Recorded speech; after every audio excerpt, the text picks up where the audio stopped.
That's right, Purple fans. The Vikings management reached deep into their pockets and made a bold move that could change the course of our season. A veteran player with plenty of experience and undeniable talent is coming in with a hefty contract. But the burning question is, was this really the best play for Minnesota? Did the team do the right thing by betting big on this piece? Or are we facing yet another unnecessary risk? I have a lot to say about this, so go ahead and give that like, subscribe to the channel, and let's dive into this discussion because it's going to get heated. Let's get real. The Vikings signed a 2-year, $20 million contract with Aaron Jones with $13 million guaranteed. And I already know there are people scratching their heads thinking, are you serious that we spent all that money on a 30-year-old running back? And look, I understand the doubt. Is Jones talented? Definitely. But does this investment make sense for a team that still has holes to fill?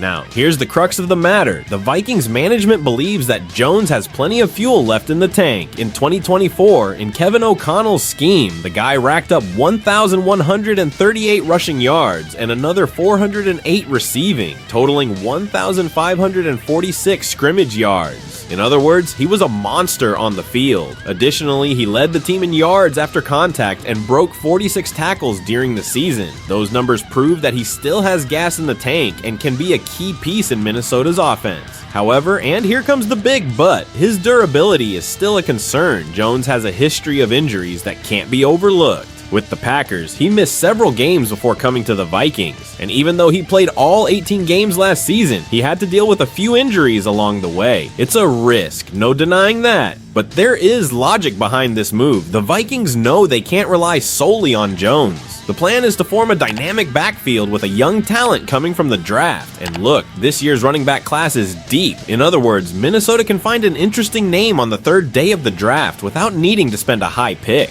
If Jones is utilized well in a load-sharing scheme, minimizing wear and tear, this signing could make a lot of sense. Furthermore, the contract was structured intelligently. The salary cap impact in 2025 will be just $4.8 million. In 2026, it rises to $12.8 million, but with the possibility of restructuring. This means the Vikings maintain some flexibility if they need to adjust the finances in the future. It's a calculated risk. Now, I have to say, Aaron Jones has always played better when he had a strong partner sharing the backfield. With the Packers, he shined alongside Jamal Williams and A.J. Dillon. So if the Vikings nail the choice of the second running back, this offense could become a true nightmare for opposing defenses. So here's the question. Aaron Jones is undoubtedly a great player, but was this the best decision for the Vikings? We're talking about a team that still needs to strengthen other positions and has bet big on a veteran who has already dealt with injuries. If Minnesota's plan is to use him smartly in a dual system, this could be a genius move. But if they expect him to be a workhorse carrying the offense alone, the risk increases significantly. And now I want to know from you, fan, do you think Aaron Jones will justify this contract and lead the Vikings offense? Or was this too costly of a gamble for a veteran player?